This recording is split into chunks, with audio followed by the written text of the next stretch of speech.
आज फसल उत्पादन में हम देखेंगे किन्हीं 4 रासायनिक उर्वरकों के नाम एवं उनमें उपस्थित तत्वों का प्रतिशत लिखिए। किन्हीं 4 रासायनिक उर्वरक नाम और उनमें उपस्थित तत्वों का प्रतिशत। तो पहला डीएपी। डीएपी में 2 प्रकार का डीएपी होता है। तो 2 प्रकार के डीएपी में पहला आता है 21% नाइट्रोजन और 53% फास्फोरस अम्ल। दूसरे में आता है 18% नाइट्रोजन और 46% फास्फोरस अम्ल। दूसरा उर्वरक आता है ग्रोमोर। ग्रोमोर में 28% नाइट्रोजन और 28% फास्फोरस, 28-28 जीरो बोलते हैं। पोटेशियम नाइट्रेट में 13% नाइट्रोजन और 44% पोटास। एमोफास बी में 16% नाइट्रोजन, 20% फास्फोरस होता है। और पोटेशियम नाइट्रेट में 13% नाइट्रोजन और 44% पोटास होता है। और इसमें एमोफास में 16% नाइट्रोजन और 20% फास्फोरस होता है। आगे देखते हैं अगला प्रश्न। जैव उर्वरकों से आप क्या समझते हैं, इनका महत्व भी समझाइए अथवा जैव उर्वरकों के 4 लाभ लिखिए। जैव उर्वरकों से आप क्या समझते हैं? तो जैव उर्वरक एक प्रकार के सूक्ष्म जीव है जो मृदा की उपजाऊ शक्ति को बढ़ाते हैं। इस प्रकार के एक प्रकार के सूक्ष्म जीव जो लाभदायक जीव कहलाते हैं, जो मृदा की उर्वरा शक्ति को बढ़ाते हैं। इन सूक्ष्म जीवों के अंतर्गत कुछ जीवाणु, साइनोबैक्टीरिया और कवक आते हैं। इनमें से कुछ स्वतंत्र नाइट्रोजन स्थिरीकरण के द्वारा तथा कुछ सूक्ष्म जीव जैसे जैव उर्वरक दूसरे पौधों के साथ सहजीवी के रूप में रहकर भूमि की उपजाऊ शक्ति को बढ़ाते हैं। महत्व जैव उर्वरकों का महत्व। पहला, जैव उर्वरक भूमि की नाइट्रोजन को स्थिर करके उसकी उपजाऊ शक्ति को बढ़ाते हैं।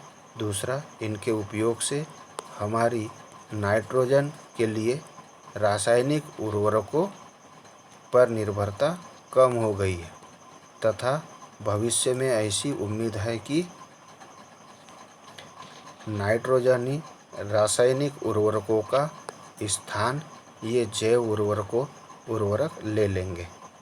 तीसरा, इनके उपयोग से हमारे धन की तो बचत होगी ही, साथ ही भूमि भी इन रासायनिक उर्वरकों के दुष्प्रभाव से मुक्त होगी तथा पर्यावरण संतुलन बनाए रखने में भी सहायता मिलेगी। अगला महत्व, इन उर्वरकों से उपचारित पौधों में रोगों से लड़ने की शक्ति अधिक होगी तथा उनसे प्राप्त उत्पादों, अन्न, फल, सब्जी का स्वाद भी तुलनात्मक रूप से अधिक उत्तम होगा।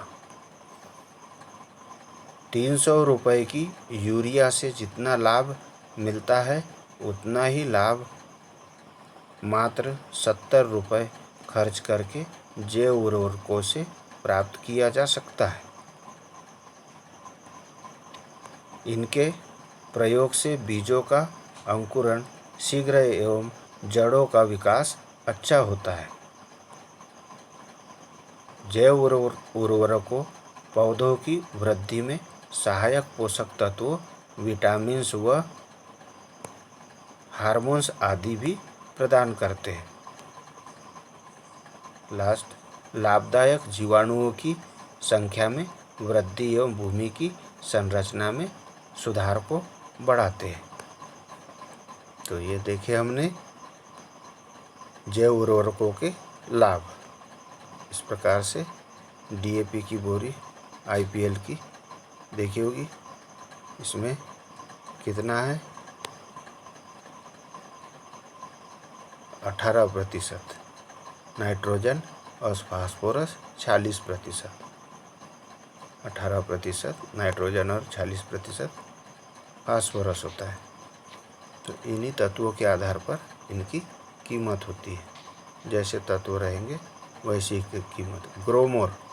ग्रोमोर में इस कंपनी के द्वारा जो ग्रोमोर दी जा रही है उसमें 20-20-0-13 तत्व है। 20-20-0-13 इस प्रकार से दिखाई देता है।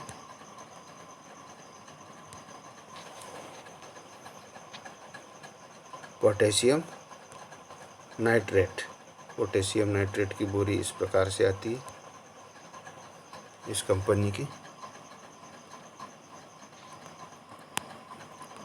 अगला प्रश्न देखते हैं। भूमि में नाइट्रोजन की अधिकता होने पर पौधों पर क्या प्रभाव पड़ता है? यह प्रश्न इम्पॉर्टेंट प्रश्न है। भूमि में नाइट्रोजन की अधिकता होने पर उसका पौधों पर प्रभाव। पहला, भूमि में नाइट्रोजन की अधिकता होने पर निम्नलिखित प्रभाव पड़ते हैं। पहला, फसल के पकने में देर लगती है, खूब ज़्यादा बढ़ जाती है, इस वजह से यह फूल और फल इसमें लगते नहीं हैं, बहुत देरी से लगते हैं। दूसरा, फसल पर बीमारियों का प्रकोप अधिक होता है। तीसरा, पौधे अधिक मुलायम हो जाते हैं और उनमें गिरना यानी लोडिंग अधिक हो जाती है। चौथा, औसत उपज घट जाती है, उपज कम होती है अधिक नाइट्रोजन डालने से। अगला प्रश्न, राइजोबियम कल्चर क्या है? यह कितने प्रकार का होता है?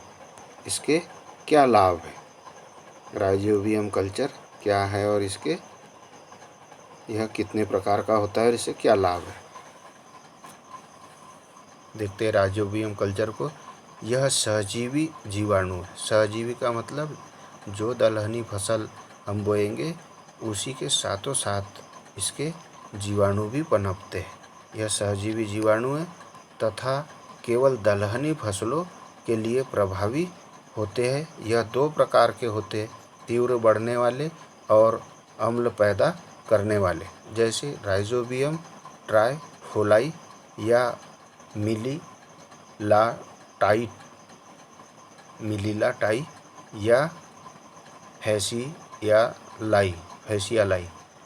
आगे चलते हैं। राइजोबियम जीवाणु के प्रयोग से होने वाले लाभ लिखिए। तो राइजोबियम जीवाणु के प्रयोग से होने वाले लाभों में नंबर 1, इसके प्रयोग से फसल की उपज में 15 से 40% की वृद्धि होती है। राइजोबियम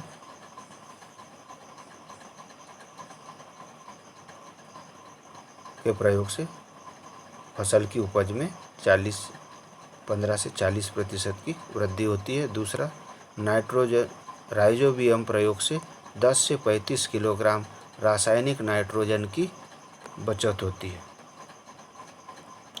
10 से 35 किलोग्राम कम नाइट्रोजन लगता है। राइजोबियम कुछ हार्मोन्स एवं विटामिन भी बनाते हैं जिससे पौधों की बढ़वार अच्छी होती है। चौथा, भूमि की उर्वरा शक्ति बनाए रखते हैं। तो 4 राइजोबियम के लाभ हमने देखे। आगे अगला प्रश्न, जटिल उर्वरकों की परिभाषा देते हैं, उनकी विशेषताएं लिखना है।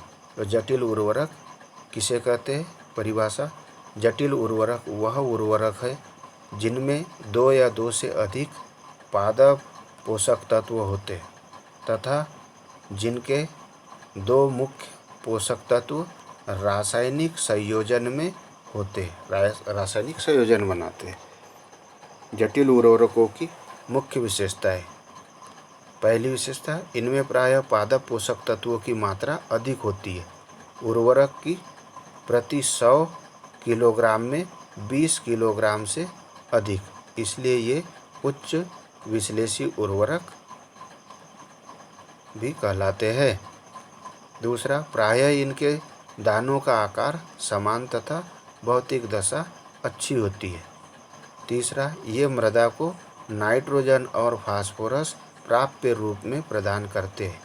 जितनी जितनी मात्रा में आवश्यकता पड़ती है उतनी उतनी मात्रा में प्रदान करते हैं। नाइट्रोजन नाइट्रेट एवं अमोनिकल रूप में तथा फास्फोरस जल विलेय रूप यानी कुल P2O5 50 से 90% तक में उपस्थित रहते हैं।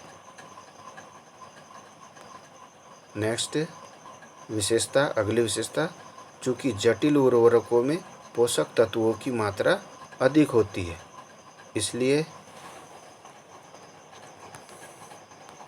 इनके यातायात, वितरण एवं भंडारण का खर्चा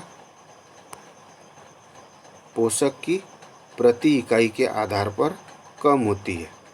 ये अपिंडी तथा अजलग्राही होते हैं, इसलिए ये भंडारण करने के लिए सुरक्षित होते हैं। आज के चैप्टर में लास्ट प्रश्न हमने पढ़ा, जटिल उर्वरक किसे कहते हैं और जटिल उर्वरकों की विशेषताएं लिखी। तो आज का गृह कार्य भी यही है, जटिल उर्वरकों की विशेषताएं लिखिए। प्रणाम।